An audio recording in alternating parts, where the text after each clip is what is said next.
Olá galera, tudo bom? Eu sou o professor Tony, eu trabalho aqui no Colégio Estadual do Paraná com matemática. A gente já se conhece das outras aulas, a gente já está há bastante tempo conversando no dia a dia aí, tá bom, gente? Vamos relembrar aqueles recadinhos de sempre, mas é bom sempre reforçar, né? Que se a gente não reforça, sempre tem dizendo, eu esqueci de fazer isso, então não pode esquecer.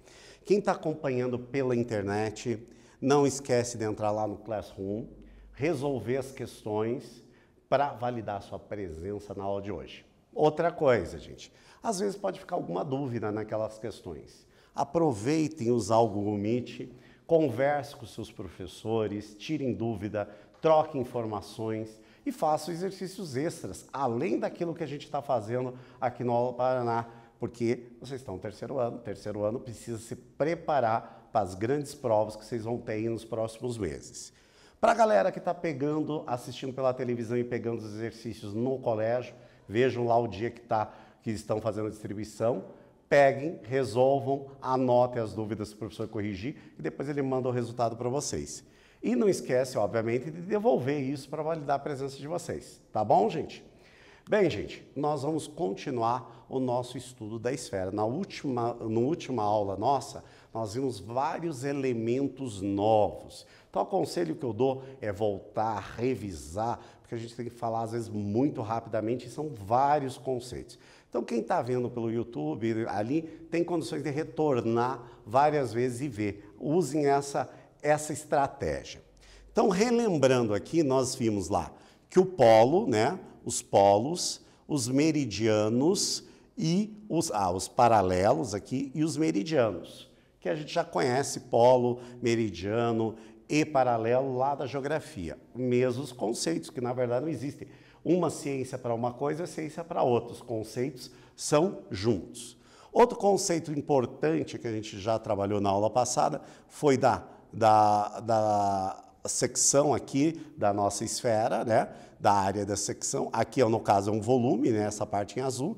E a área aqui do nosso fuso, que é o cálculo que a gente utilizou na aula passada, que é o ângulo formado entre os dois semisferas, o raio que vai ter da nossa esfera ao quadrado dividido por 90.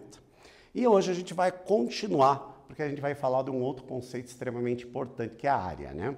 A área de toda a nossa superfície da nossa esfera. Lembrando, né, a área do círculo πr ao quadrado, já conhecido por nós desde lá o primórdio, quando a gente começou a ir para a escola. Agora, a fórmula da área da superfície esférica, ou a casca da nossa esfera, é dada por uma constatação experimental, então que a gente não vai fazer por falta de tempo aqui, obviamente. E para a gente calcular essa superfície esférica, vai ser dado por 4π vezes o raio ao quadrado. Então, tomar cuidado. Lembra que agora há pouco eu falei da área do círculo? πr ao quadrado. Quando a gente fala da área da esfera, é 4πr ao quadrado. Fácil de confundir. Então, por isso, a gente tem que reforçar. Tem gente que só ouvindo consegue lembrar. Outro precisa escrever, outro precisa desenhar. Achem a melhor maneira de vocês lembrarem. Então, a área que a gente vai utilizar hoje, 4πr ao quadrado, que nós não iremos fazer por falta de tempo a demonstração hoje. Então, aqui nós vamos ver um exemplo. Ó. Uma esfera de plástico possui um raio medindo 20 centímetros. Determinar a área dessa região esférica, dessa superfície esférica. Então, nós já temos que o raio dela vale 20 centímetros, é só substituição. Fazendo a substituição, no lugar do raio 20, 20 ao quadrado, 400. 400 vezes 4, 4 vezes 400, 1.600 π centímetros quadrados. Fizemos esse exercício usando o conceito apenas da aplicação da fórmula, para a gente se familiarizar com a fórmula, tá? Muito simples. Agora a gente vai fazer um exercício, que eu vou deixar para vocês fazerem. Calcular a área do fuso esférico da cunha de 45 graus de uma esfera que tenha 6 centímetros. Então, nós vamos usar aquela fórmula anterior que nós comentamos lá. Para vocês verem como é que vocês estão, vamos dar um tempinho e a gente volta depois para corrigir esse exercício e ver se teve algum problema durante a resolução. Até daqui a pouquinho.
E aí, galera, conseguiram resolver? Tenho certeza que sim. Eram aqueles exercícios que eu chamo de aplicação da fórmula, para vocês se relembrarem, que a gente já fez na aula passada, né?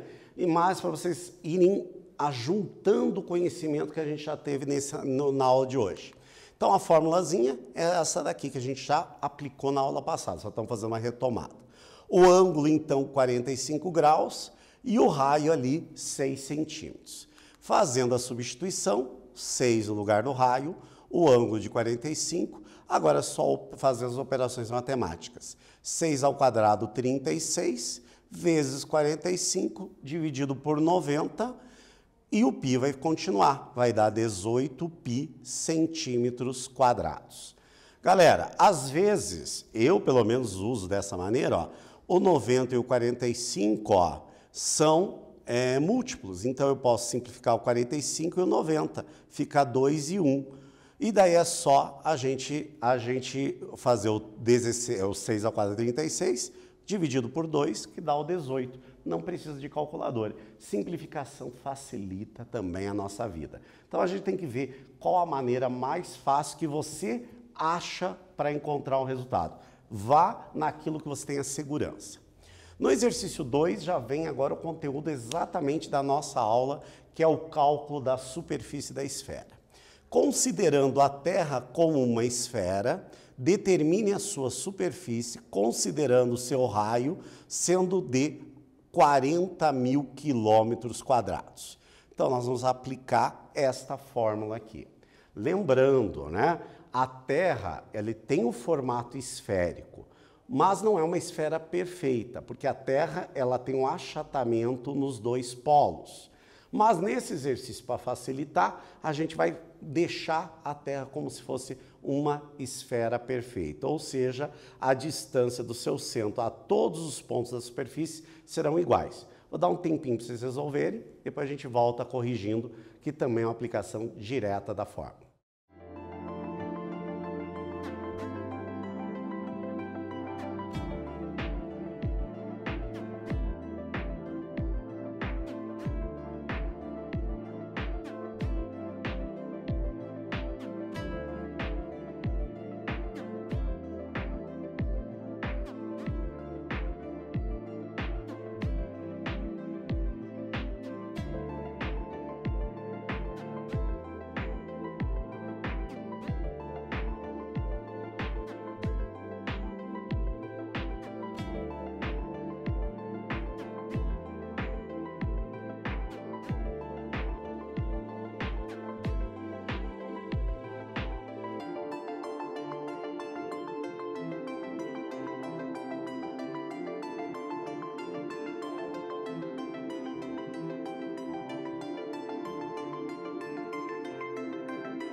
Daí, galera, conseguiram? O raio da Terra é 40.000 quilômetros. É um valor aproximado, mas é um valor bem próximo do real.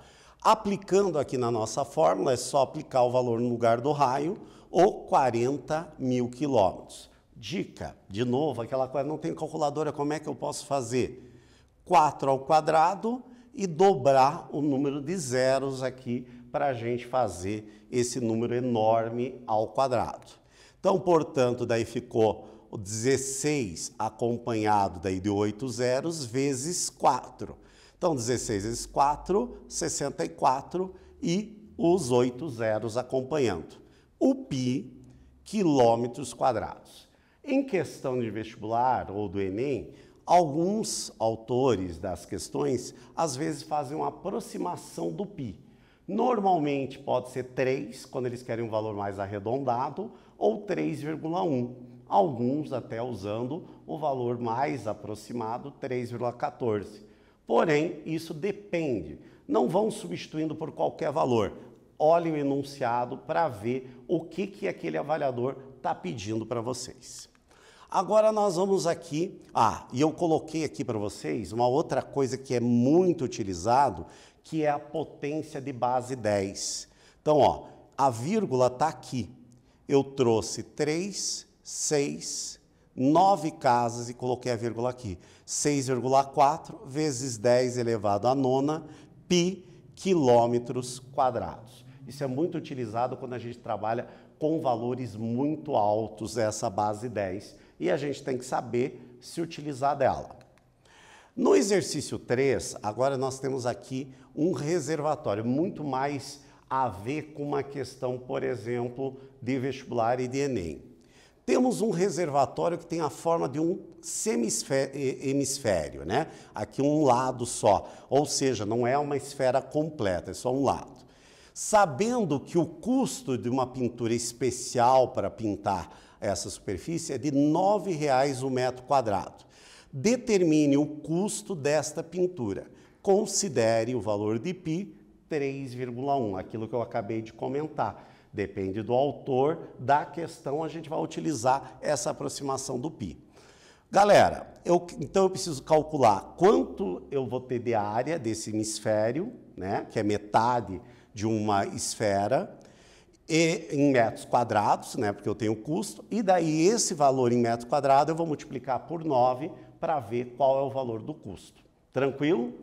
Tendo isso em mente, agora vocês vão aplicar o valor lá da área de uma esfera, que é 4πr ao quadrado, vamos considerar que é metade da esfera, e consequentemente daí a gente vai conseguir calcular o custo.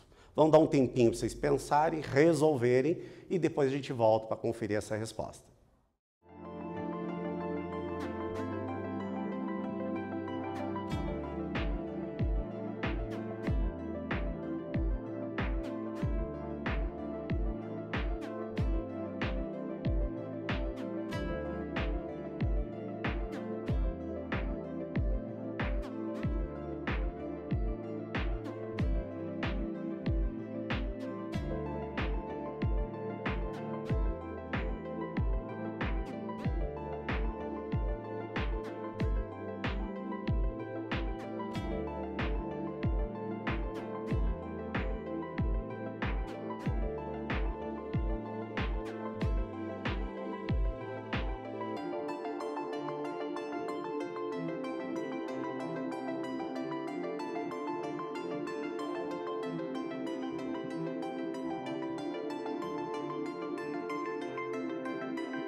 E aí, galera, conseguiram resolver? Tenho certeza que sim, que é aquela questão que eu digo de inicial ainda, que depois, obviamente, a gente precisa fazer um aprofundamento para as questões do Enem e também do vestibular. Então, vamos rememorar aqui. Aqui nós temos um hemisfério, que aqui eu tenho o diâmetro mostrado aqui na figura, que é 10 metros. Então, portanto, o raio dela vale 5 metros. Tranquilo? O valor de π eu vou usar 3,1 e o custo por metro quadrado dessa pintura especial é R$ 9,00 o metro quadrado. Então, aplicando aqui, como o hemisfério vai ser a metade da área, ó, eu até destaquei em cor diferente aqui a fórmula, então vai ser 1/2 de 4πr ao quadrado. Simplificando, portanto, a área desse hemisfério vai ser 2πr ao quadrado. O raio, a gente acabou de falar, né? É 5, metade do diâmetro aqui dado. Então, 5 ao quadrado, 25, vezes 2, 50π. Isso seria a área.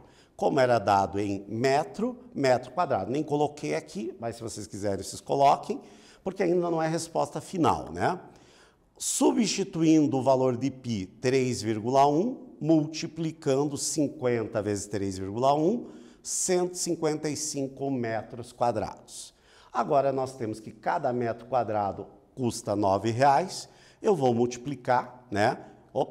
Vou multiplicar os 155 pelo R$ 9,00, que vai dar um custo de R$ 1.395.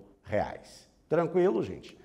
Esse tipo de questão é uma questão muito utilizada, não somente quando a gente trabalha com geometria espacial, mas com outros conceitos de matemática no Enem é muito cobrado.